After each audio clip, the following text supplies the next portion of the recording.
अंतर सांस्कृतिक संप्रेषण के द्वितीय सत्र में आप सभी का स्वागत है। इस कार्यक्रम के द्वितीय सत्र में हमारे साथ डॉक्टर रमन प्रसाद सिन्हा सर मौजूद हैं, जो कि the rise of nationalism and translation in India पर अपने विचार व्यक्त करेंगे। तो मैं सर का स्वागत करती हूं और सर का स्वागत करने के लिए नवीन सर को बुलाऊंगी। सर की आप सर का स्वागत करें प्लीज, मोमेंटम देके। आइए सर। और साथ ही मैं सर का मंच पे स्वागत करती हूं।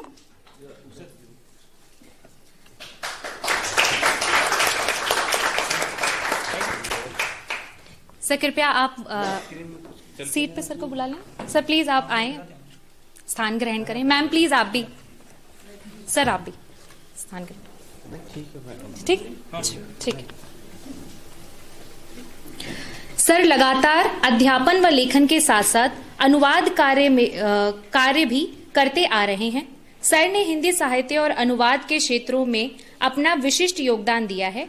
उन्होंने अनेक रचनाओं का अंग्रेजी से हिंदी, हिंदी से अंग्रेजी तथा विभिन्न भारतीय भाषाओं से हिंदी में अनुवाद किया है। उनकी पुस्तक अनुवाद और रचना का उत्तर जीवन एक महत्वपूर्ण कृति है। सर ने शमशेर बहादुर, केदारनाथ अग्रवाल तथा रघुवीर सहाय जैसे महान कवियों की कविताओं का भी अनुवाद हिंदी में किया है। वे अंग्रेजी में अनुवाद किया है। निरंतर अनुवाद कार्य कर रहे और उनका योगदान अनुवाद क्षेत्र में बहुत ही महत्वपूर्ण है। तो पुनः मैं सर का स्वागत करती हूं कि कृपया वे मंच पे आएं और अपने विचार हमारे साथ साझा करें। सर। हाँ जी सर। उपस्थित मित्रों, एक मिनट सर, एक मिनट माइक है।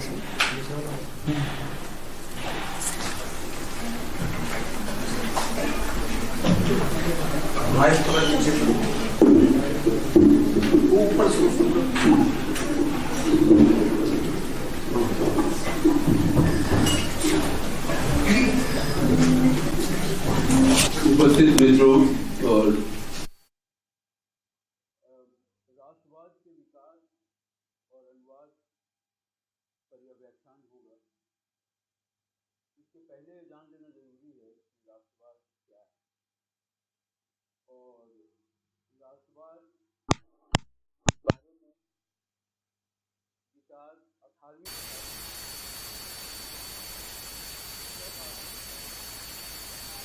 टेक्नोलॉजी और भारत विद्या के क्षेत्र में विद्वानों ने यहाँ के प्राचीन ग्रंथों का अनुवाद करना आरंभ किया और पूरे यूरोप में, जर्मनी में, फ्रांस में, इंग्लैंड में एक पूरा नेटवर्क तैयार हुआ जो संस्कृत के ग्रंथों को खोजकर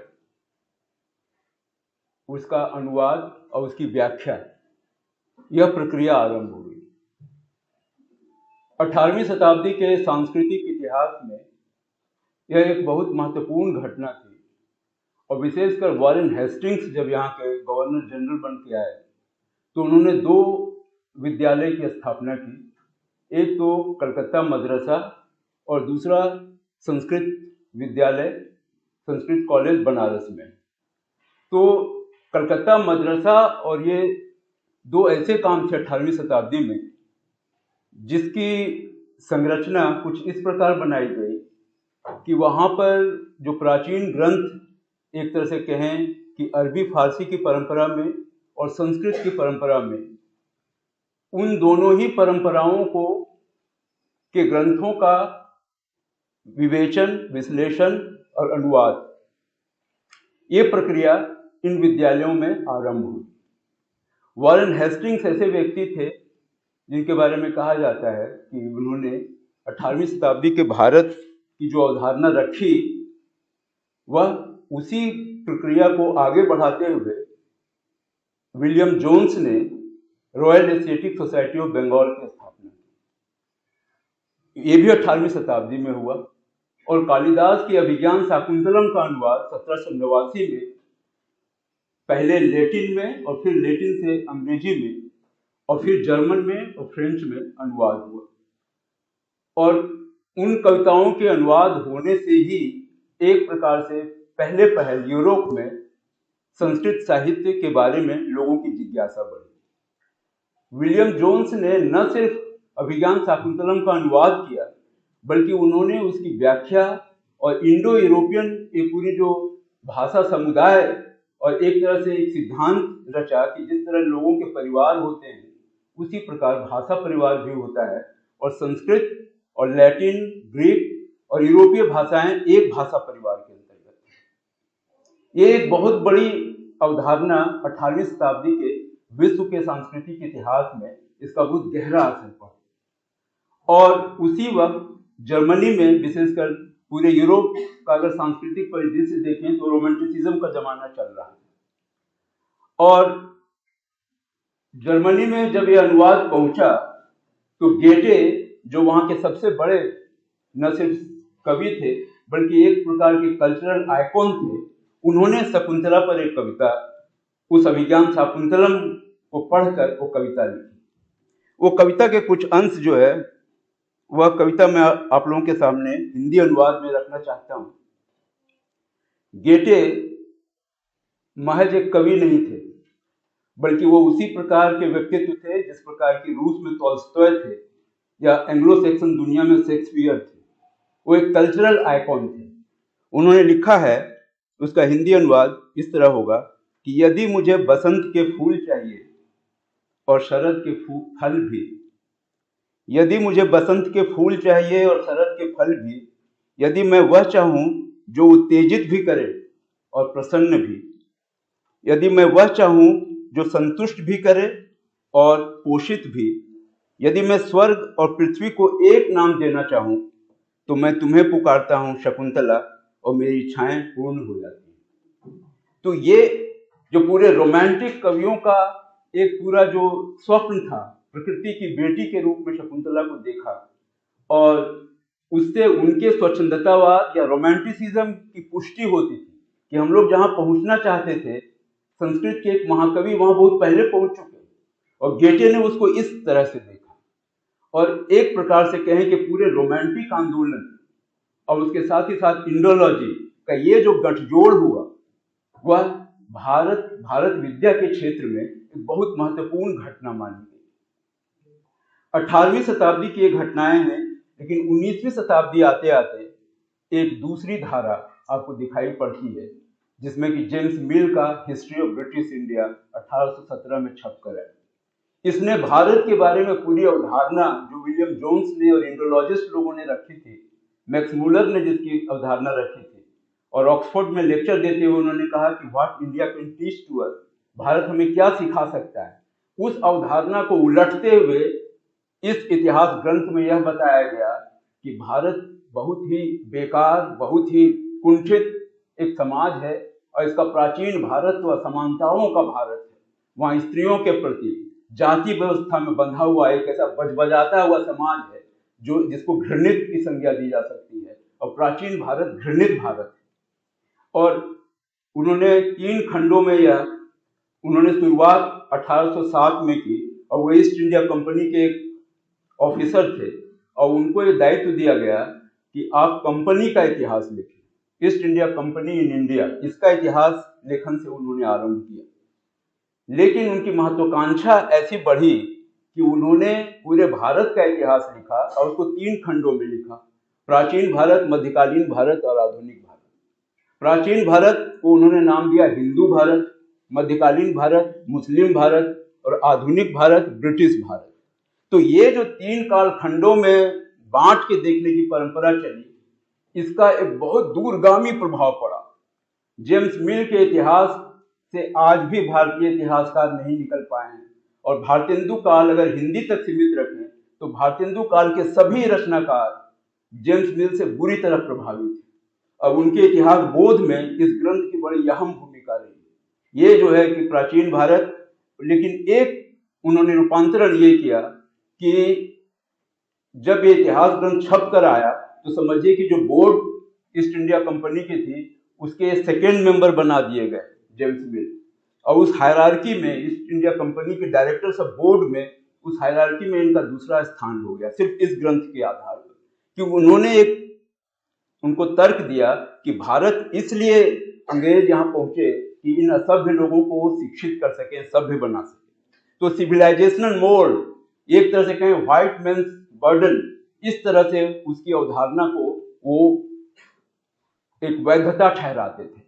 जेम्स मिल के इस इतिहास ग्रंथ ने भारत के इतिहास का पूरा कह लीजिए नक्शा बदल दिया, और उस ग्रंथ के विरोध में ही एक तरह से भारत में राष्ट्रवादी इतिहास लेखन की परंपरा आरंभ हुई, जिनका पूरा मेथड जो था वो उसी तरीके से था, कॉलोनियल हिस्टोरियोग्राफर की तरह था, लेकिन सिर्फ उन्होंने प्राचीन भारत को जो तुक्ष भारत, घृणित भारत की संज्ञा दी थी, उन्होंने यह बतलाने की कोशिश की कि प्राचीन भारत कितना स्वर्णिम भारत था। और इस काम में सबसे पहले बहुत इतिहासकार जो कि प्रोफेशनल इतिहासकार नहीं थे, शौकिया लोग थे, उन लोगों ने ये जिम्मा उठाया कि हम भारत के एक प्राचीन इतिहास का एक स्वर्णिम इतिहास गढ़ें। और यहीं से जेम्स मिल के इतिहास के बरख एक नेशनलिस्ट हिस्टोग्राफी की शुरुआत हुई, जिसमें R.G. भंडारकर, रमेश चंद्र जैसे लोगों ने सिविलाइजेशन इन एंशिएंट इंडिया जैसा ग्रंथ लिखा। राधा कमल मुखर्जी ने, जो कि स्वयं एक ICS ऑफिसर थे और ब्रिटिश शासन में ही काम करते थे, और यही नहीं बल्कि उन्होंने 2 ग्रंथ ऐसे लिखे जिससे कि जो बंगाल में पुनर्जागरण आया उसको उन्होंने पूरी तरह से प्रभावित किया। कहने का तात्पर्य यह है कि जेम्स मिल के इतिहास के बरक्स राष्ट्रवादी इतिहास लेखन की परंपरा शुरू हुई, और उस परंपरा को बनाने में स्वयं ईस्ट इंडिया कंपनी के अंदर काम करने वाले लोगों की अहम भूमिका थी, जिसमें मैं 3 इतिहासकारों का नाम लूंगा। पहला तो कर्नल टॉड, जिन्होंने annuls and antiquities of Rajasthan लिखा। दूसरा डफ ने हिस्ट्री ऑफ मराठाज लिखी। और तीसरा कॉन्टियर का रोमांस, हिस्ट्री को रोमांस की तरफ प्रस्तुत किया।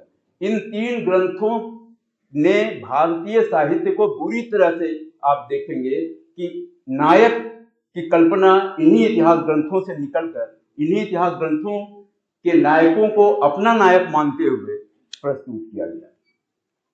रविंद्रनाथ ठाकुर अपने एक निबंध में लिखते हैं कि अलेक्जेंडर से लेकर लॉर्ड क्लाइव तक भारत का इतिहास पराजय का इतिहास रहा है, और हम लोग इस विफलता, इस असफलता से इस तरह से आक्रांत थे कि जब कर्नल टॉड की यह किताब आई तो हम लोगों के लिए वो स्वाति की बूंद की तरह थी, और उस स्वाति की बूंद से हर उसका कतरा जो है वो बंगाल के और ही नहीं बल्कि भारत के विभिन्न कोनों के साहित्यकारों ने उसी से रचनाएं जो हैं, नाटक हो, कविता हो, उपन्यास हो, कहानी हो, वो सारे के सारे टॉड और डफ, इन दोनों के इतिहास ग्रंथों से ही निकले हुए नायक थे। इन नायकों की परिकल्पना एक तरह से टॉड में जो नायक थे, क्योंकि वो सिर्फ एनल्स ही नहीं है बल्कि एंटीक्विटीज ऑफ राजस्थान, तो जो किंवदंतियां थी, जो गाथाएं थी, जो लोकोक्तियां थी, उनका संग्रह, और उन लोकोक्तियों गाथाओं के नायकों को एक प्रकार से बंगाल, कर्नाटक में भी और महाराष्ट्र में भी सारे ग्रंथ लिखे गए। और रविंद्रनाथ ठाकुर ने उस निबंध में इसका स्पष्ट हवाला दिया है कि हम लोगों के लिए वो एक प्रकार से स्वाति की बूंद की तरह उनका ग्रंथ आया, और उन ग्रंथों से ही हम लोगों ने एक प्रकार का वह अनुवाद इस अर्थ में था कि जो टॉड के आइडियाज थे, जो उनके विचार थे, उन विचारों को हमारे साहित्यकारों ने काव्य नायक और काव्य की पृष्ठभूमि, स्वयं R.C. दत्त ने जो महाराष्ट्र जीवन प्रभात नामक ग्रंथ लिखा, उसकी भूमिका में उन्होंने इसका जिक्र किया है कि कैसे एक बार जब जिन दिनों वो ICS ऑफिसर थे, धान के खेत में वो डफ की किताब पढ़ रहे थे, और वहां पे उन्हें शिवाजी की पूरी परिकल्पना गढ़ी, और शिवाजी को एक रिवाइवलिस्ट, एक पुनरुत्थान, एक हिंदू पुनरुत्थान के नायक के तौर पे उनकी स्मृति में उनका चेहरा कौन था, और उसके बाद उन्होंने उसकी पूरी संरचना अपने उपन्यास की निर्मित की। वही वो व्यक्ति हैं जो ICS ऑफिसर भी हैं, ब्रिटिश शासन में काम कर रहे हैं, इसके साथ सिविलाइजेशन इन एंशिएंट इंडिया नामक ग्रंथ भी लिख रहे हैं, और इसके साथ महाराष्ट्र के जीवन प्रभात में शिवाजी को नायक के रूप में प्रस्तुत कर रहे हैं। कहने का तात्पर्य यह है कि ये इन तीनों किताबों ने उसमें उनके विचारों का अनुवाद भारत के विभिन्न कोनों में हुआ। दूसरी बात जो इस संदर्भ में ध्यान देने की है कि बंकिम चंद्र चटर्जी, उन्होंने उनके 14 उपन्यास जिसमें 7 ऐतिहासिक पृष्ठभूमि के हैं। बंकिम चंद्र ने अपनी एक लेख में हवाला देते हुए कहा है कि आज हम लोग ग्रीक और रोमन लोगों का इतिहास जानते हैं तो कैसे जानते हैं? क्योंकि उन्होंने अपना इतिहास लिखा। आज अगर हम लोग इस्लाम का इतिहास जानते हैं तो क्यों जानते हैं? क्योंकि उनके लोगों ने अपना इतिहास लिखा। आज हिंदुओं का इतिहास कौन लिखेगा? ये प्रश्न उठाते हैं और कहते हैं कि हम लोगों को एक मिशन के तौर पर इतिहास लिखना चाहिए, जिसको जो है इतिहास, क्योंकि इतिहास ही हमारे भविष्य का निर्माता है। इतिहास को सिर्फ जो है रिकॉर्ड मत समझिए, बल्कि इतिहास हमारे भविष्य का निर्माता है। इसलिए ऐसा इतिहास लिखिए जिसमें हमारा भविष्य उज्जवल जान पड़े। आनंद मठ, दुर्गेश नंदिनी, राज सिंह और भारत में पहला अंग्रेजी में लिखा जाने वाला उपन्यास बंकिम चंद्र ने लिखा, और उसके बाद उन्होंने 14 उपन्यासों में 7 उपन्यास ऐतिहासिक उपन्यास लिखे। उन उपन्यासों की आज अगर आप विवेचना करें तो आपको स्पष्ट हो जाएगा कि वो किसके विपक्ष में, किसके प्रतिपक्ष में वो उन रचनाओं को सामने रख रहे हैं। और न सिर्फ बंकिम का अनुवाद उनके जीवन काल में ही भारत की विभिन्न भाषा में हुआ, ये एक नई घटना थी कि बंकिम चंद्र के उपन्यास कन्नड़ में मूल रचना छपते ही 4 साल के अंदर सारे उपन्यास कन्नड़ में छप गए। भारतेंदु स्वयं अपने सहयोगियों से, गदाधर सिंह से कह के भारतेंदु के उपन्यास अनुवाद कर रहे हैं, खुद भी उसमें शामिल हो रहे हैं और दूसरे से करवा रहे हैं। हिंदी में ही यही हाल महाराष्ट्र में है। आप्टे ने इनके सारे उपन्यासों को पढ़ा था, जो कि वहां पे उन्होंने मराठी में ऐतिहासिक उपन्यासों की जिन्होंने शुरुआत की। आप्टे स्वयं बंकिम के उपन्यासों का अनुवाद करते हैं। तो बंकिम चंद्र चटर्जी एक तरह से कह लीजिए कि पूरे भारत के अखिल भारतीय स्तर पर एक ऐसे अनुवाद का मॉडल प्रस्तुत करते हैं जो इतिहास की ऐसी अवधारणा पर आधारित थी जिसमें यह बोध छिपा हुआ था कि आपको इतिहास सिर्फ रिकॉर्ड करने के लिए नहीं, बल्कि भविष्य के उज्जवल भविष्य को बनाने के एक उपक्रम के तौर पर देखना होगा।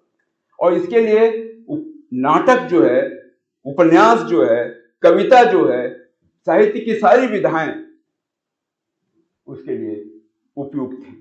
तो ऐतिहासिकता का जेम्स मिल के इतिहास के बरक्स, ये जो 3 इतिहासकारों का मैंने नाम लिया, ये भी पश्चिम के लोग थे, लेकिन सभी जो भी पश्चिम के लोग थे, या अंग्रेज थे, स्कॉटिश थे, आयरिश थे, वो एक ही अवधारणा नहीं रखते थे। इस संदर्भ में एक चीज और जान लेने की है। अमर्त्य सेन ने आर्गुमेंटेटिव इंडियन में कहा है कि पश्चिम ने भारत को 3 तरीके से देखा। एक को उन्होंने नाम दिया एक्सोटिस्ट, दूसरे को मैजिस्टेरियल और तीसरे को क्यूरेटेरियल। ये 3 दृष्टिकोण पश्चिम का भारत के प्रति रहा है। पहला दृष्टिकोण जिसमें भारत को एक अजीब सी चीज मानने की, वंडर दैट वाज इंडिया, जो एल बासम की किताब का, तो उनका एक्सोटिस्ट जो लोग थे, जिसमें कि मैगस्थनीज से लेके उन्होंने हवाला दिया है कि जो विदेशी लोग, अधिकांश लोग जो इस दृष्टि से देखते थे भारत को एक अजूबे की चीज मानते थे। उस दृष्टिकोण का दूसरा दृष्टिकोण जो था मैजिस्टेरियल, जिसका नाम दिया कि ब्रिटिश हुकूमत को, पश्चिमी हुकूमत को, एडवर्ड सईद जिसको ओरिएंटलिज्म कहते हैं, उस अवधारणा के तहत भारत को देखते थे। यानी एक ऐसा देश जिसका शोषण किया जा सकता है और अपने शोषण के उपयुक्त उसकी छवि को गढ़ी जा सकती है। यानी कि वैसी छवि नहीं जैसा भारत है, बल्कि वैसी छवि जो उस पर हुकूमत करने के लिए जरूरी है। तीसरी जो दृष्टि रही है वह उन्होंने कहा क्यूरेटोरियल, वो जैसा है वैसा, संग्रह वृत्ति और शुद्ध जिज्ञासा।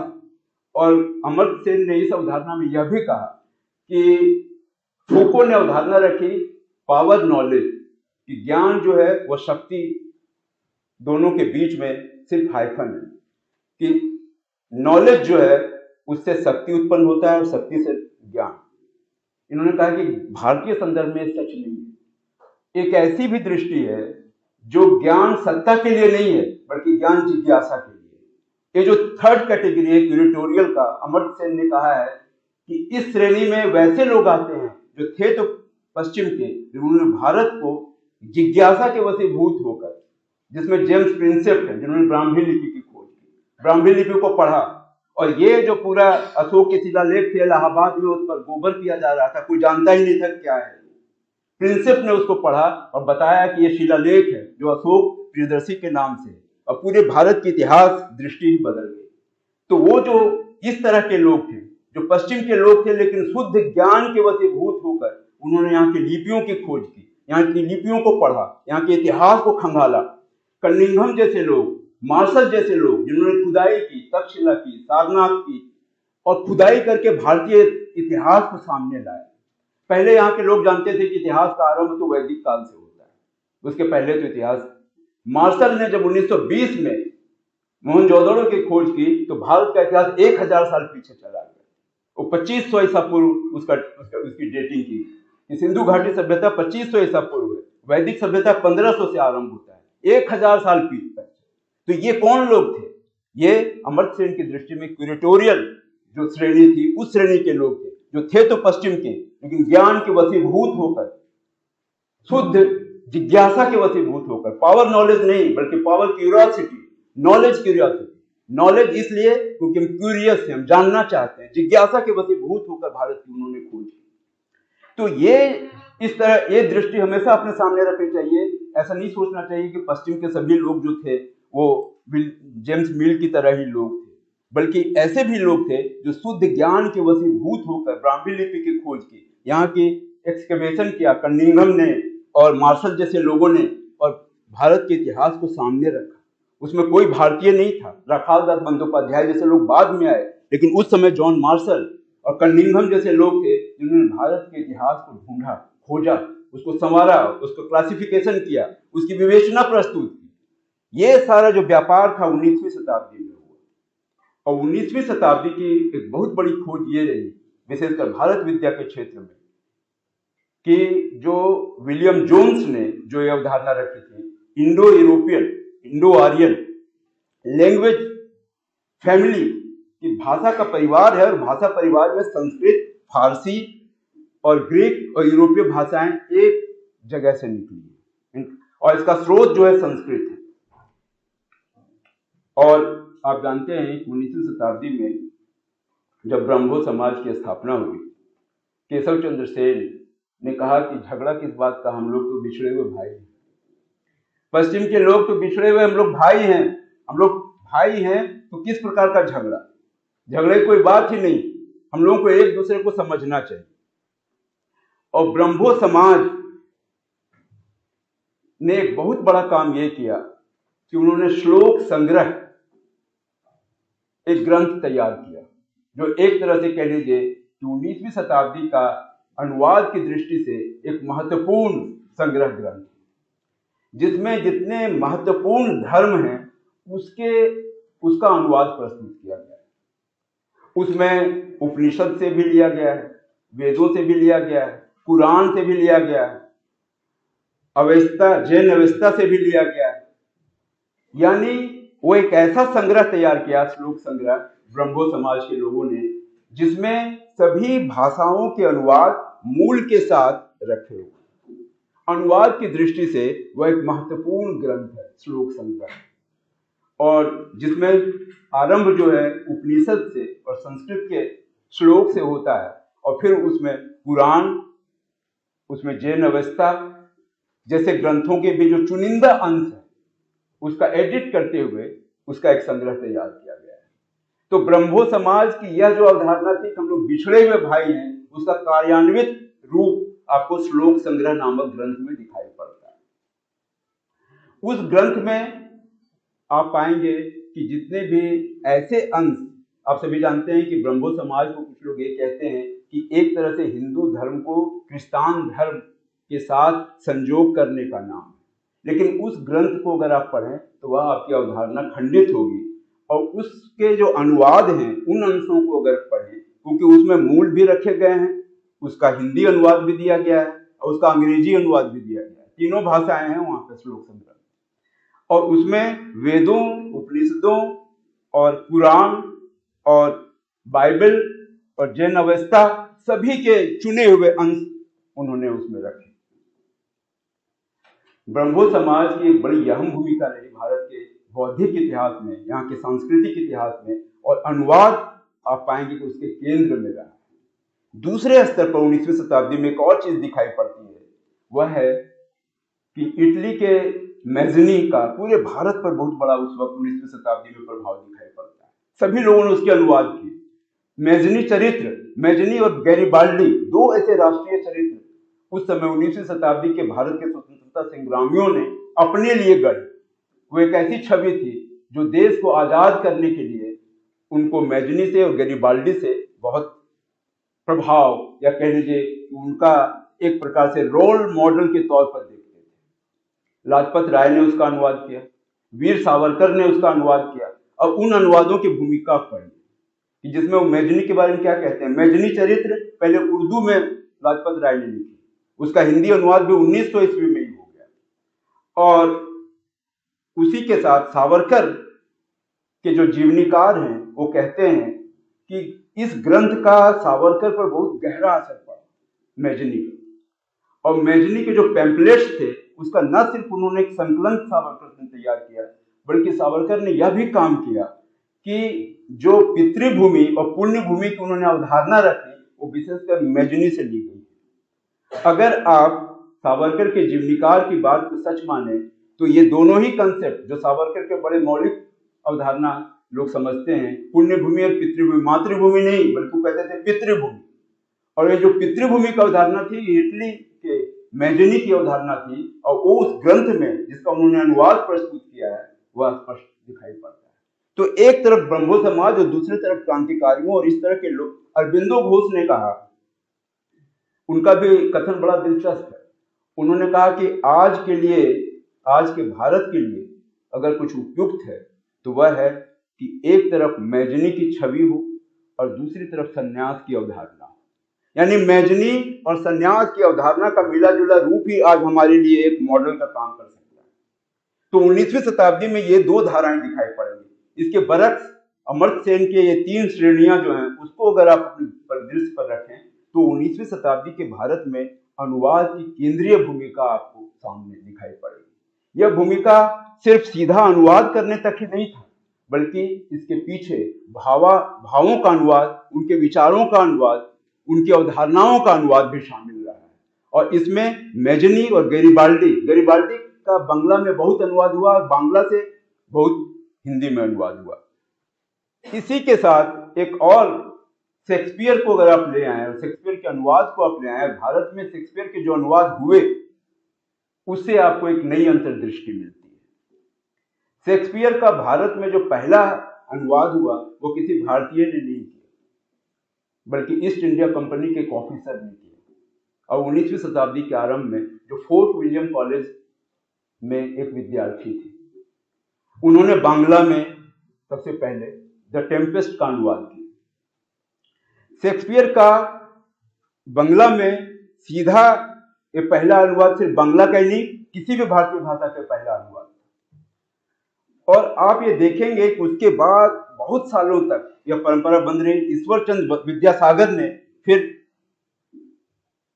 कॉमेडी ऑफ एरर्स का संभवतः अनुवाद प्रस्तुत किया। और उन्होंने, वो संस्कृत के बहुत बड़े पंडित थे ईश्वरचंद्र विद्यासागर, बांग्ला के व्याकरण लेखक, और बांग्ला को कैसे बच्चों तक सिखाया जाए और देसी भाषाएं भी व्याकरण की मांग करती हैं, यह अवधारणा पश्चिम के लोगों ने, विशेषकर फोर्ट विलियम कॉलेज और श्री रामपुर प्रेस ने, ये चीज ध्यान देने की है बात कि 1800 में फोर्ट विलियम कॉलेज की भी स्थापना होगी और 1800 में श्री राम प्रेस की भी स्थापना होगी। फोर्ट विलियम कॉलेज की अधिकांश रचनाएं श्री रामपुर प्रेस से छपती थी। श्री रामपुर जो है वो अंग्रेजों की कॉलोनी नहीं थी, वो डच कॉलोनी थी।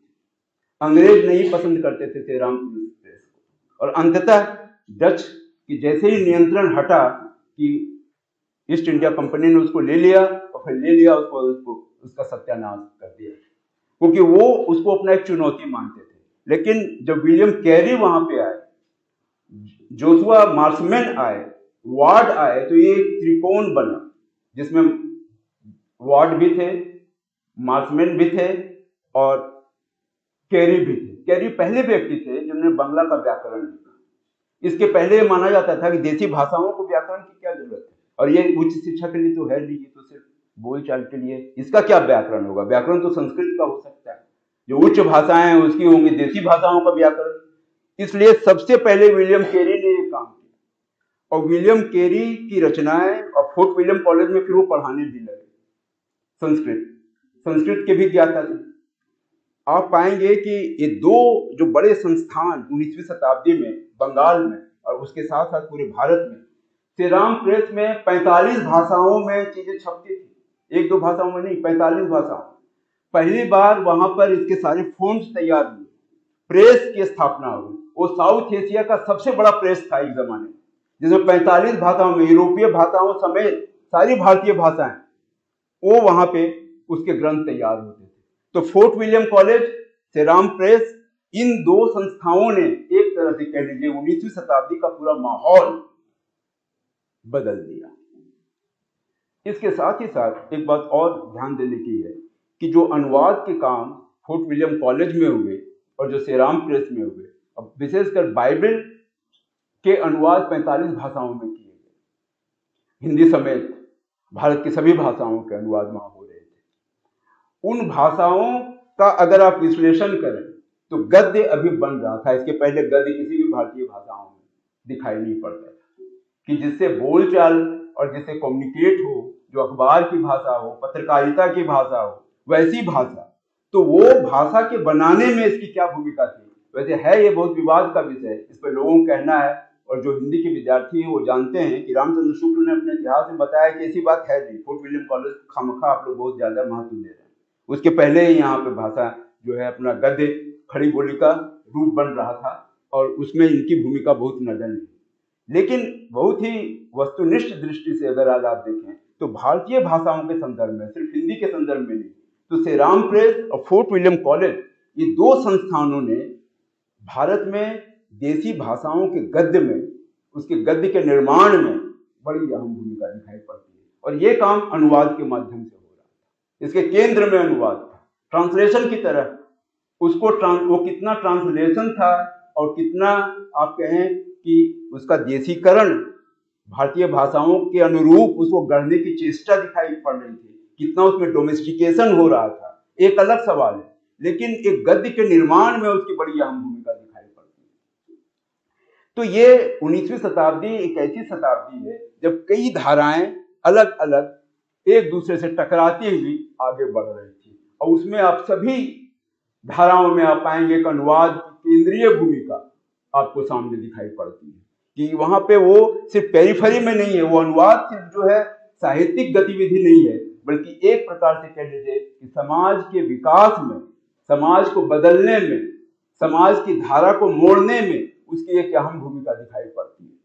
तो आप चाहे एस्थेटिक सोसाइटी की क्रियाकलापों को देखें, आप फोर्ट विलियम कॉलेज की क्रियाकलापों को देखें, और आप श्री रामपुर प्रेस की गतिविधियों को देखें, इन गतिविधियों, एडवर्ड सईद की इस अवधारणा को थोड़ी देर भूल जाएं कि पश्चिम ने पूरब की छवि अपने उपयुक्त बनाने के लिए वो गढ़ी, और वो अपने फायदे के लिए गढ़ी। वस्तुनिष्ठ दृष्टि से आप देखेंगे कि भारतीय भाषाओं के गद्य में इनकी अहम भूमिका है, और उसमें अनुवाद की एक बहुत केंद्रीय भूमिका है। दूसरी बात जो मैं शेक्सपियर के संदर्भ में कह रहा था, कि शेक्सपियर के अनुवाद अपने आप में, भारत में जो शेक्सपियर के अनुवाद विभिन्न भाषाओं में हुए, सभी भाषाओं में, उसके क्या कारण थे, और सभी के अनुवाद एक जैसे हैं, सभी के क्या मंतव्य या उद्देश्य एक ही है, आप पाएंगे कि ऐसा नहीं है, उद्देश्य सबों के भिन्न भिन्न है। कि जो शेक्सपियर के जो शुरुआती दौर के अनुवाद हैं, किसी ने उसके जो कुछ रिकॉर्ड्स दिखाए गए हैं, उसमें बताया गया है कि कलकत्ता में एक सर्वेक्षण किया गया कि शेक्सपियर के जो अनुवाद हुए हैं किन भाषाओं में कितने हुए हैं। उसके कुछ आंकड़े हैं जो मैं आप लोगों के सामने रखना चाहता हूं, और उससे जो निष्कर्ष निकलता है वह भी आपके सामने रखना चाहता हूं कि अनुवाद की दृष्टि से इन आंकड़ों की क्या भूमिका है। ऐसा इसमें उन्होंने कहा है कि जितने अनुवाद हुए अब तक शेक्सपियर के, विशेषकर जो नेशनल म्यूजियम है उसने ये काम किया था कलकत्ता में, कि नेशनल लाइब्रेरी ने, कि जो भाषाएं हुई हैं, तो उसके एक अध्ययन से ये पता चला कि जैसे जैसे राष्ट्रवाद का विकास हो रहा था, भारतीय स्वतंत्रता संग्राम तेज हो रही थी, शेक्सपियर के अनुवाद घट रहे थे उसी अनुपात में। एक अध्ययन में यह दिखाया गया और उसमें हिंदी का 4 भाषाओं का वो आंकड़ा प्रस्तुत किया गया, बांग्ला, हिंदी, मराठी और तमिल। उस अध्ययन में यह दिखाया गया कि शेक्सपियर के अनुवाद उसी अनुपात में कम होते गए जिस अनुपात में राष्ट्रवाद की धारा तेज होती है। यानी मोटे तौर पर ऐसा माना जाता है, 3 चरणों में देखा जाता है भारतीय राष्ट्रवाद को। पहला चरण जो है वो 1885 से 1920 तक, दूसरा चरण 1885 से जब नेशनल कांग्रेस की स्थापना हुई, या कह लीजिए 19वीं शताब्दी के आरंभिक दशकों में, और उसके बाद जो एक्सट्रीमिस्ट ऐसे लोगों का जोर बढ़ा जो ताकत के जोर पर, क्रांति के जोर पर देश को आजाद करना चाहते थे। और उसके बाद 1920 से गांधी जी या गांधी युग का आरंभ माना जाता है, 1920 से 47 तक मान लीजिए। ये जो 3 चरण है, इसी के समानांतर शेक्सपियर के जो अनुवाद हुए, अगर उसका ग्राफ आप बनाएं तो आप पाएंगे कि उसमें उसी अनुपात में उनके अनुवाद कम होते गए। यानी राष्ट्रवाद जैसे जैसे आगे बढ़ा, शेक्सपियर के प्रति आकर्षण उसी अनुपात में धीमे हुए। इससे आप यह निष्कर्ष निकाल सकते हैं कि एक समय शेक्सपियर इसलिए बहुत लोगों के प्रिय थे, इसलिए नहीं कि उनमें साहित्यिक मूल्य था, बल्कि वो एक स्टेटस सिंबल की तरह थे। कई लोगों ने यह भी अपने अध्ययन में दिखाया है कि नौकरी प्राप्त करने के लिए शेक्सपियर का अनुवाद करते थे और ईस्ट इंडिया कंपनी के ऑफिसर उसके आधार पर उनको नौकरी दे देते थे। वो दिखलाते थे कि अंग्रेजी पे मेरी इतनी मास्टरी है कि शेक्सपियर का मैं अनुवाद कर सकता हूँ। लोगों ने अपने अध्ययन में यह भी दिखाया है कि वो सीधा शेक्सपियर को पढ़ने वाले तो ईस्ट इंडिया कंपनी के ऑफिसर भी नहीं उसको समझ पाते थे। वो लैम्ब के जो ट्रांसलेशन था शेक्सपियर का, उसके सहारे उसको समझते थे। तो जो ट्रांसलेशन का tales of Shakespeare, tales from Shakespeare, वो जो एक तरह से सरलीकृत शेक्सपियर था, उन शेक्सपियर के आधार पर ये अनुवाद किए गए हैं और उन अनुवादों के आधार पर अपनी मास्टरी दिखाई जाती है। कहने का तात्पर्य यह है कि अनुवाद के इतने रूप शेक्सपियर के संदर्भ में दिखते हैं कि जहां एक तरफ स्टेटस सिंबल का वह एक रूप ले लेता है, तो दूसरी दृष्टि पे, दूसरे स्थल पर आपको यह दिखाई पड़ता है कि वो नौकरी प्राप्त करने का एक जरिया बन जाता है। मैं जो बात कहना चाह रहा हूं ये कि 19वीं शताब्दी के भारत में चाहे शेक्सपियर का अनुवाद हो, चाहे ब्रह्मो समाज द्वारा किया गया अनुवाद हो, चाहे फोर्ट विलियम कॉलेज और श्री राम प्रेस का किया गया अनुवाद हो, इनकी गतिविधियां और इसके साथ ही रॉयल एस्थेटिक सोसाइटी और विलियम जोन्स ने जो पूरा माहौल 18वीं शताब्दी में तैयार किया, वॉरेन हेस्टिंग्स ने और विलियम जोन्स के द्वारा 18वीं शताब्दी में किए कामों पर ही 19वीं शताब्दी का यह इमारत खड़ा हुआ और इंडोलॉजी पूरे यूरोप में फैलने लगी, और जिसमें मैक्स मुलर की बड़ी अहम भूमिका है। आप सभी जानते होंगे कि मैक्स मुलर थे तो जर्मन, लेकिन उन्होंने सारा काम जो इंग्लैंड में किया, लंदन में किया, और वहां पर उन्होंने ऑक्सफोर्ड में कई सारे लेक्चर दिए जिसका संग्रह किया गया है कि what India can teach to us. और जेम्स मिल की उसमें उन्होंने बुरी बुरी निंदा भी की कि जेम्स मिल ने जो काम किया भारत की छवि बिगाड़ने का, ये यहाँ के जो ईस्ट इंडिया कंपनी के ऑफिसर्स जा रहे हैं, ये उनके लिए भी नहीं, उनके लिए भी अच्छा नहीं है, क्योंकि वह किताब टेक्स्ट बुक की तरह आईसीएस ऑफिसर्स को पढ़ाया जाता था। जो भारत आते थे आईसीएस ऑफिसर बन के, उनको जेम्स मिल का किताब टेक्स्ट बुक के रूप में पढ़ाया जाता था। मैक्स मुलर ने कहा कि ये बहुत खतरनाक है कि जो अंग्रेज या स्कॉटिश या आयरिश भारत पहुंचते हैं, वो जो पूर्व धारणा लेके जाते हैं भारत के बारे में, जो जेम्स मिल की अवधारणा से पूरी तौर पर सहमत होते हुए भारत की जो छवि बनाते हैं और वहां जिस तरह का वो रूप देखते हैं और अपने वो जो पूर्वग्रह से भरे हुए जो मत हैं उनके, वो इन पर आरोपित करना चाहते हैं। और वो खतरनाक है न सिर्फ यूरोपियन लोगों के लिए, बल्कि भारत के लिए तो है ही है, हम लोगों के लिए भी अच्छा नहीं। कहने का तात्पर्य ये है कि जेम्स मिल ने 19वीं शताब्दी में 1817 में उनके ग्रंथ के छपते ही इतिहास के लेखन में और हिस्टोरिकल नोवेल, जो ऐतिहासिक उपन्यास भारतीय भाषाओं में लिखे जाने लगे चारों तरफ, मराठी में, कन्नड़ में, हिंदी में किशोरीलाल गोस्वामी ने जो एक ग्रंथ लिखा है, उपन्यास है, वो उसमें बंकिम का नाम तो उन्होंने नहीं लिया, लेकिन उसको अगर आप पढ़ें तो कपाल कुंडला, दुर्गेश नंदिनी और स्वयं भारतेंदु के कई कथनों से ऐसा आभास होता है कि उन्होंने वो सारी सामग्री जो है बंकिम से ली उस ग्रंथ में। और उसके साथ ही साथ ऐतिहासिक उपन्यास वृंदावन लाल वर्मा और दूसरे लोगों ने एक पूरी धारा ऐतिहासिक उपन्यासों की हिंदी में चली, ऐसे ही भारत की सभी भाषाओं में ऐतिहासिक उपन्यासों की जो छवि बनाई गई, उस छवि में उस जेम्स मिल के प्राचीन भारत की अवधारणा को खंडित करने की एक सचेत कोशिश दिखाई पड़ती है। उसका पृष्ठभूमि वही दिखाई आपको पड़ेगा कि वो जो प्राचीन भारत की जो छवि गढ़ी गई, उस छवि को कैसे खंडित करते हुए भारत की एक ज्यादा श्रेष्ठ, एक ज्यादा बढ़िया छवि गढ़ी जाए।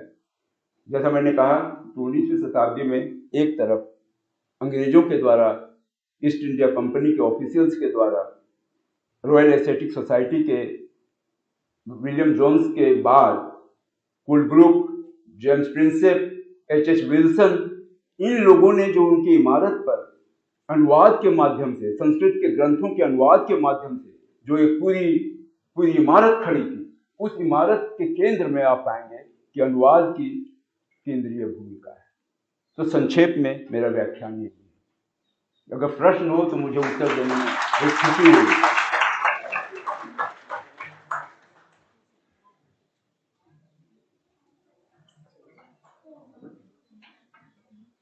आप लोग सवालों का स्वागत है।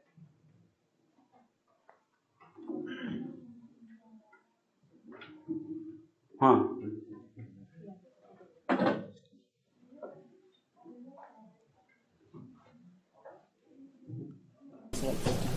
Hello sir. सर, भारतीय राष्ट्रवाद का जो उदय है, जिसमें अनुवाद की एक बड़ी भूमिका रही है, सर जो प्रतिक्रिया के स्वरूप में राष्ट्रवाद हुआ, उसकी क्या समस्याएं रही और अनुवाद में क्या वो दिखती हैं या किसी अनुवादक ने सचेत ढंग से उसे दिखाया भी है? मैंने लाजपत राय का नाम लिया, सावरकर का नाम लिया। आप सभी जानते हैं कि इन लोग भारत के स्वतंत्रता सेनानी रहे हैं। इन लोग सिर्फ कोई बौद्धिक नहीं थे, बल्कि सचेत रूप से भारत के स्वतंत्रता संग्राम में सक्रिय थे। इन लोगों के सामने समस्या थी कि लोगों को जागृत कैसे किया जाए, कैसे लोगों को जगाया जाए। उसके प्रयास के तौर पर उनको चाहिए ऐसे नायक, उन नायकों को, क्योंकि हर युग अपना एक नायक चाहता है और हर युग अपने ढंग से अपने नायक का चुनाव करता है कि हमारे युग का नायक कौन होगा। उस युग की जो मुख्य प्रवृत्ति होती है, उसको जो पूरी तौर पर अपने में समेट कर नायक वही बनता है जो सबों को एक प्रकार से जोड़ सके, एक प्रकार से उसको उद्वेलित कर सके, उसको किसी एक काम की तरफ ले जा सके। इसलिए लाजपत राय और सावरकर विचार से तो अलग है, लेकिन मैजनी उन लोग दोनों के लिए नायक। अरबिंदो विचार से बिल्कुल अलग है। आप जानते हैं वो क्रांतिकारी थे, बाद में वो आध्यात्मिक गुरु, अध्यात्म की तरफ अरबिंदो चले गए। उसके पहले वो कैसीएस का एग्जाम देने के लिए लंदन गए हुए। तो उनके जीवन का पूरी यात्रा आप देखिए, वो क्या कह रहे हैं? कह रहे हैं कि एक तरफ सन्यास और दूसरी तरफ मैजनी, इसको मिलाकर एक रोल मॉडल बनाना है। तो रोल मॉडल यानी नायक, हमारे युग का नायक कौन होगा? सभी लोग अपने युग का नायक ढूंढ रहे थे और नायक को ढूंढने के क्रम में प्राचीन और नवीन दोनों तरफ जा रहे थे। यह आश्चर्य नहीं है कि आप पाते हैं कि गांधी जी ने भी भागवत गीता की उसकी कमेंट्री लिखी, तिलक ने भी लिखी। राष्ट्र स्वतंत्रता संग्राम के जो नायक लोग हैं, आप पाएंगे कि वो एक काम किस लिए कर रहे हैं। वो कोई इंटेलेक्चुअल डिस्कोर्स के लिए नहीं कर रहे, बल्कि अपने युग के नायक की तलाश, लोगों को कैसे उद्वेलित करें, लोगों को कैसे जागृत करें, लोगों को कैसे इस राष्ट्रीय स्वतंत्रता संग्राम में जोड़े। तो ये तो स्पष्ट है। सावरकर ने तो खुल के लिखा और लाजपत राय ने भी। उनका जो हिंदी अनुवाद 1900 में ही छप गया था, आप ये समझिए, हिंदी में। उसके पहले उर्दू में मूल रूप से लिखा गया। इस तरह सावरकर ने मराठी में लिखा। लेकिन उसके अनुवाद फटाफट देसी भाषाओं में हो रहे थे। ये भी एक अलग घटना घटी कि भारत के विभिन्न भाषाओं में अनुवाद हो रहे थे, कई बार एक दूसरे के मार्फत हो रहे थे। हिंदी में अगर आप देखिए तो संस्कृत में विद्यासागर ने शेक्सपियर का भी अनुवाद किया और संस्कृत के ग्रंथों का भी अनुवाद किया। यही एक तरह से अखिल भारतीय स्तर पर सबों का रोल मॉडल बन गया। भारतेंदु भी शेक्सपियर का अनुवाद करते हैं और संस्कृत के ग्रंथों का भी अनुवाद करते हैं। मुद्रा राक्षस भी करते हैं और बंसपुर का महाजन भी करते हैं, मर्चेंट ऑफ वेनिस। ये एक रोल मॉडल बन गया कि कैसे कहां कहां से लिया जाए। तो एक स्रोत तो अपना प्राचीन संस्कृत का है, दूसरा स्रोत पश्चिम। तो शेक्सपियर एक तरफ है, दूसरे तरफ जो है आपको कालिदास दिखाई पड़ रहा है। ये पूरा आपको दिखाई पड़ेगा। पारसी रंगमंच ने शेक्सपियर के नाटकों का जिस तरह इस्तेमाल किया वो अपने आप में दिलचस्प विषय है। वो शेक्सपियर के नाटक का किस तरह से अपने लिए इस्तेमाल कर रहे हैं। तो जो प्रश्न आपका था उसका उत्तर यही है कि ये में एक बिल्कुल ही जागृत होकर सचेत ढंग से काम कर रहे थे। उनके लिए अनुवाद कर्म कोई बौद्धिक उपक्रम नहीं था, बल्कि वो एक प्रैक्सिस था। प्रैक्सिस ही इसके लिए सही सब कि जीवन को चलाने का।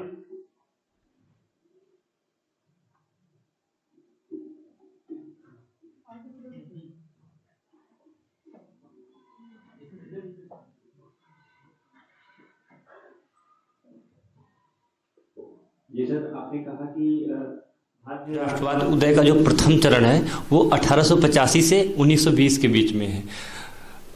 नहीं, ये जो मोटे तौर पर जो स्वतंत्रता संग्राम को 3 फेज में देखते हैं जी, इसका मतलब ये नहीं है कि इसकी चेतना जो है 1885 राष्ट्रीय कांग्रेस की स्थापना के पहले थी ही नहीं।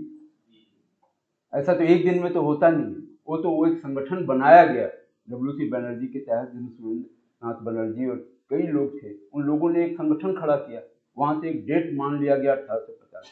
इसका मतलब नहीं कि उसी दिन ही राष्ट्रवाद का उदय हुआ, ऐसी बात नहीं। उसी के आसपास प्रेस की भारत में का प्रेस से परिचय लगभग उसी 18वीं के लास्ट में या उसी के आसपास हो रहा है या अंग्रेजों के साथ हुआ। तो क्या जो लेखन की परंपरा आई उसमें प्रेस के माध्यम से, तो उसी समय हमारे जो ग्रंथ वगैरह हैं वो चाहे इतिहास से जुड़े हुए हों या जो है राष्ट्रवाद से जुड़े हुए हों, जिस भी चीज़ के तो लिखे गए होंगे। क्या उसके पहले राष्ट्रवाद जो मुगल काल हो या उसके पहले प्राचीन काल हो, क्या वहाँ पर राष्ट्रवाद की परंपरा नहीं थी भारत में? देखिए, ये जो प्रश्न है ये बहुत ही जटिल प्रश्न है और इस पर विद्वानों में बहुत मतभेद है। मोटे तौर पर 2 तरह की धारणाएं हैं। एक धारणा ये कहती है कि अंग्रेजों के आने के बाद ही राष्ट्रवाद, कि भारत एक राष्ट्र है, इसकी परिकल्पना अंग्रेजों ने की। जो ऐसा कहते हैं कि भारत की परिकल्पना अंग्रेजों ने की, वो यह मानकर चलते हैं कि एक भौगोलिक इकाई ही राष्ट्रवाद की इकाई है। जो इसका प्रतिपक्ष है वो कहता है कि भारत एक आर्यावर्त जिसकी परिकल्पना की गई वो बहुत प्राचीन है और ये भौगोलिक इकाई नहीं है बल्कि सांस्कृतिक इकाई है, एक कल्चरल यूनिट है। उसका भूगोल से कुछ लेना देना नहीं है। सप्त सिंधु तो है लेकिन उसका कोई निश्चित बाउंड्री, एक सांस्कृतिक इकाई। सांस्कृतिक मतलब जीने का ढंग, पहनने का, रहने का, आपका दर्शन, उसकी इकाई बनाता है। वो कभी ये बात नहीं मानने के तैयार है कि अंग्रेजों ने भारत को एक किया और अंग्रेजों ने ही भारतीय राष्ट्रवाद को खड़ा किया। जो प्रतिपक्ष है वो ये कहता है कि एक सांस्कृतिक इकाई है और इसकी परिकल्पना वेदों से, जहाँ की सब सिंधु की अवधारणा है और आर्यावर्त एक देश के तौर पर। इसलिए मॉडर्न नेशन स्टेट जो पॉलिटिकल यूनिट है उसका आधार ज्योग्राफी हो सकता है, लेकिन जो कल्चरल यूनिट है, जो सांस्कृतिक इकाई है, वो मनुष्य के जीवन के जीने के ढंग में वो नहीं है। उसके लिए कोई मैप नहीं चाहिए, उसके लिए कोई आंकड़ा नहीं चाहिए। तो ये 2 तरह की धारणा है।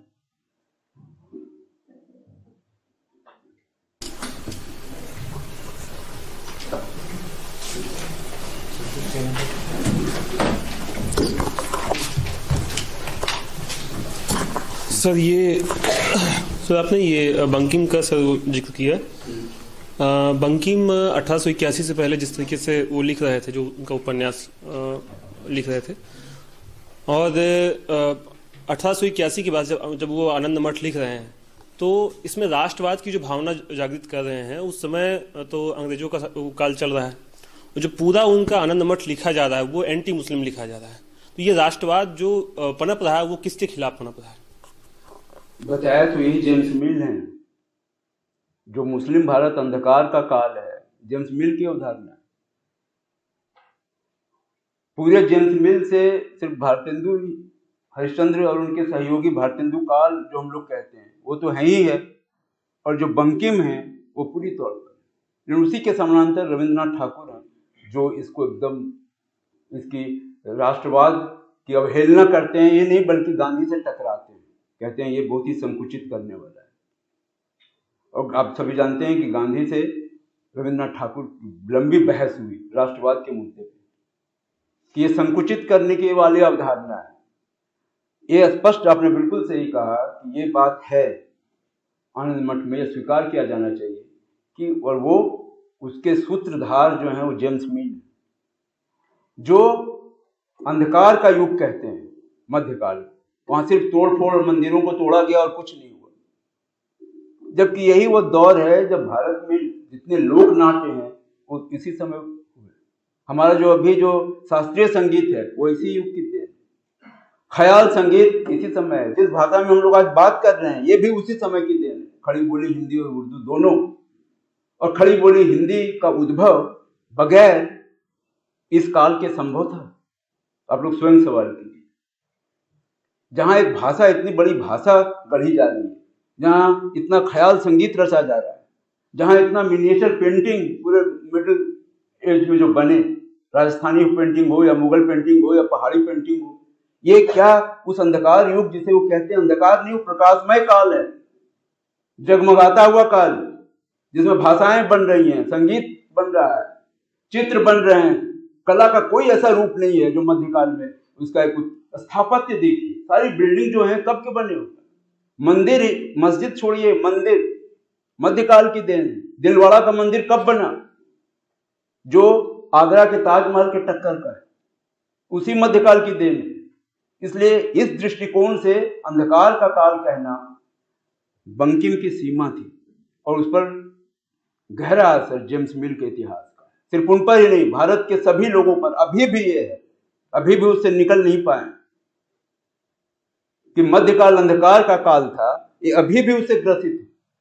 इसके साथ ही नामो जी का एक लेख भी है, इधर जूलियस जे लिपनर ने, जो इंग्लैंड के हैं, वो उन्होंने ट्रांसलेट किया है आनंद मठ का इंग्लिश में। उनके प्रीफेस में ये बात है कि 1881 में जो पहला उनका खंड आया, मतलब जो पहला प्रकाशित हुआ, और सेकेंड जो 82 में एक साल के बाद ही हुआ, तो हुआ था बंग दर्शन में। हाँ, तो उसके बाद फिर उसमें जो पहला खंड आया उसमें 371 पेजेस थे, और जो सेकेंड एडिशन आया उसमें 173 पेजेस हो गए। तो वो उस पूरे को जो जूलियस जे लिपनर लिखते हैं कि उसको एंगल उसका जो है चेंज किया गया, वो पहले एंटी ब्रिटिश था, फिर बाद में जो है एंटी मुस्लिम करवाया गया। क्या ये इस पे थोड़ा देखिए, एंटी ब्रिटिश उसमें कुछ भी नहीं, वो खुद एक ऑफिसर थे उन्हीं के राज में, स्वयं वो ईस्ट इंडिया कंपनी के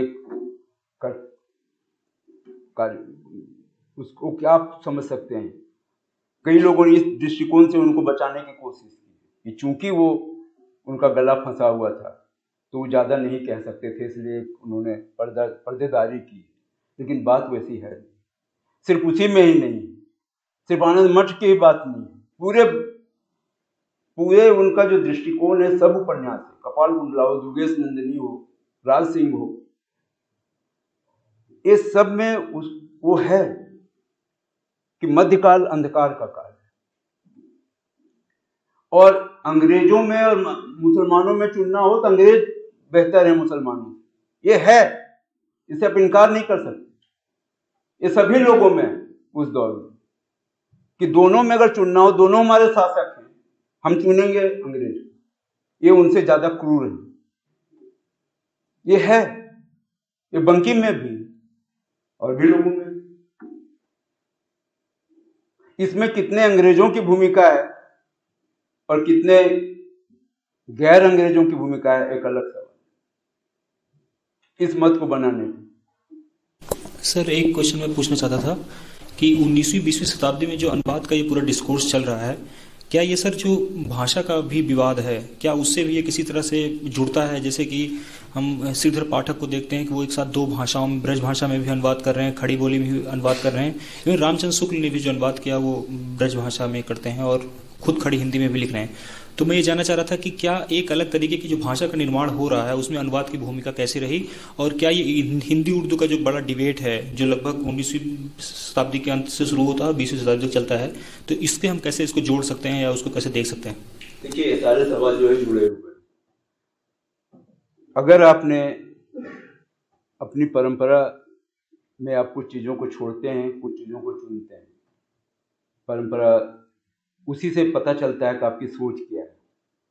जब एक नई भाषा और जो पूरा हिंदी उर्दू का विवाद है उसके पीछे आप देखेंगे, उसके पीछे क्या है, यही है जो अभी इसके पहले इस पर बात कर रहे थे कि परंपरा में क्या छोड़ना है और क्या लेना है। तो एक के लिए था कि अरबी फारसी छोड़ना है, संस्कृत लेना है, दूसरे के लिए संस्कृत छोड़ना है, अरबी फारसी लेना है। यही, और ये क्यों लेना है, यही पे बात आ जाती है परंपरा की। परंपरा बात कही गई कि बोलचाल के लिए हिंदुस्तानी तो ठीक है, लेकिन उसमें कविता नहीं लिखी जा सकती, क्योंकि बोलचाल के लिए हिंदी उर्दू में कोई भेद नहीं है। हिंदुस्तानी गांधी जी के साथ हैं हम लोग, लेकिन ये बोलचाल के लिए है। कविता कहानी इसमें नहीं लिखी जा सकती। कोई कविता कहानी से गहरी चीज है जिसमें आपको सांस्कृतिक अनुगूंजें चाहिए, उसमें ध्वनि चाहिए। वो कहाँ से होगा? वो आएगी परंपरा से, उसको छोड़ के नहीं आएगी। और मेरी परंपरा संस्कृत की परंपरा ही है, वही हो सकती है, दूसरी परंपरा हो ही नहीं सकती। अरबी फारसी नहीं हो सकती। वही बात उर्दू वालों ने कहा कि मेरी परंपरा वही हो सकती है और नहीं हो सकती।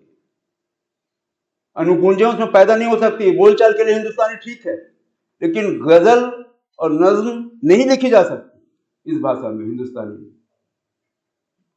उसमें गूंज पैदा करने के लिए, उसमें ध्वनि पैदा करने के लिए, महान कविता लिखने के लिए परंपरा की पृष्ठभूमि चाहिए। उस पृष्ठभूमि में ही उसमें गूंज पैदा होगी। वो पृष्ठभूमि मेरी अरबी फारसी की, उस पृष्ठभूमि में ही मेरी कविता लिखी जा सकती है। ये है, ये इसका पृष्ठभूमि है। राजनीति के तहत कुछ बात कह देना कि हम तो उर्दू है, हम तो हिंदी है, सवाल उससे ज्यादा जटिल है। ये राजनीतिक सवाल सिर्फ नहीं रह जाता, बल्कि ये एक काव्यात्मक, उसका कविता से संबंध है, काव्य से संबंध है, उसके काव्य की परंपराओं से संबंध है।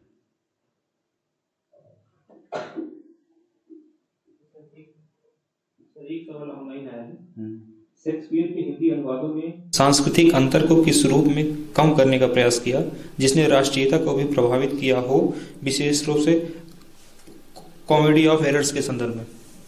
देखिए, जैसे मैंने कहा शेक्सपियर के बारे में, एक उदाहरण से बात को अपनी रखूंगा। महाराष्ट्र में अगरकर जो हैं बहुत बड़े सामाजिक कार्यकर्ता थे, उन्होंने शेक्सपियर को अनुवाद किया।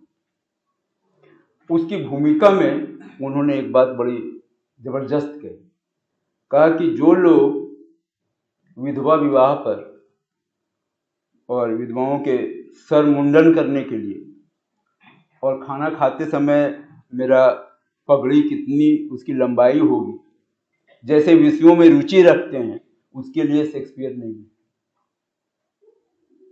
उन्होंने कहा वे लोग जो इस बात पर बहस कर रहे हैं कि लड़की की शादी का उम्र 10 साल हो कि 12 साल, जो इस बात पर बहस कर रहे हैं कि सती सही है या गलत, उनके लिए शेक्सपियर नहीं है।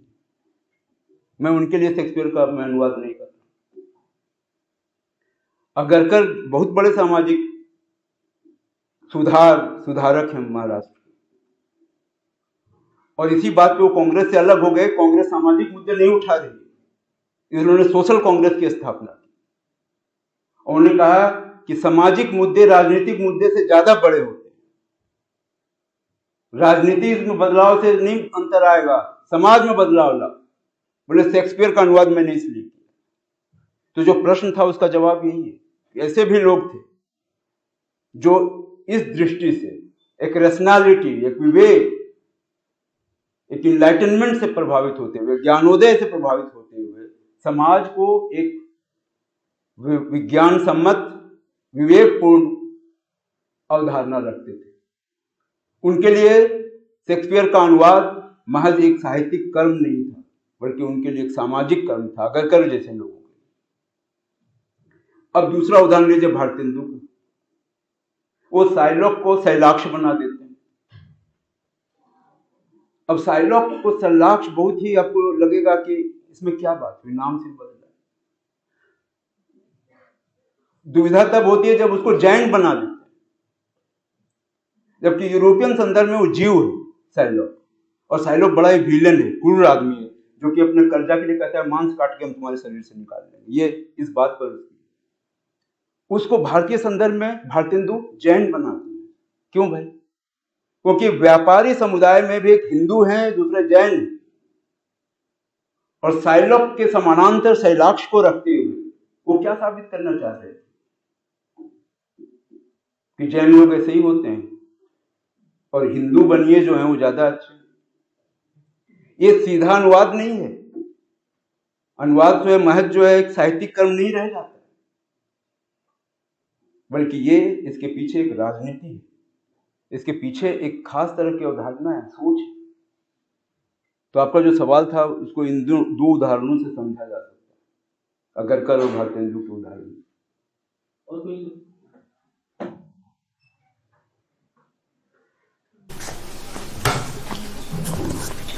नमस्ते सर, मेरा नाम श्रवण कुमार है। मैं एमए हिंदी फर्स्ट ईयर का स्टूडेंट हूँ।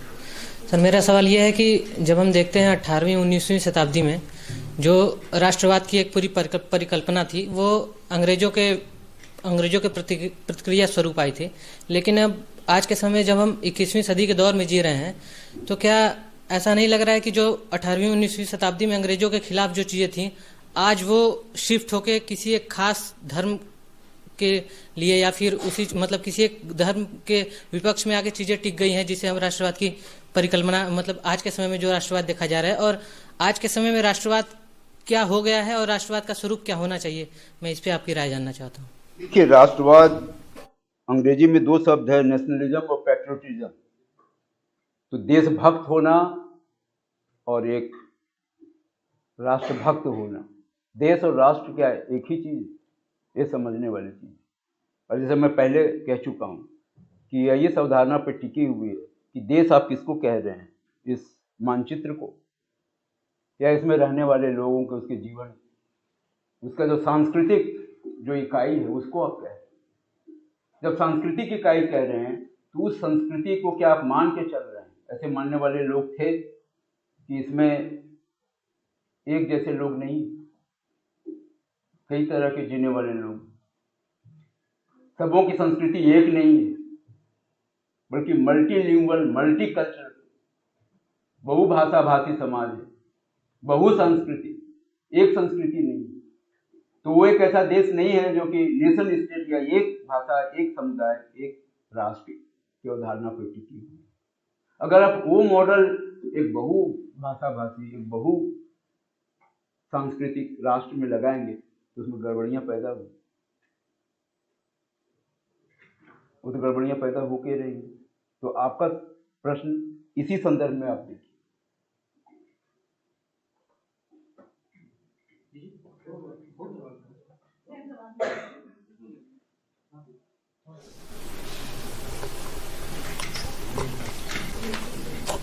और कोई सवाल?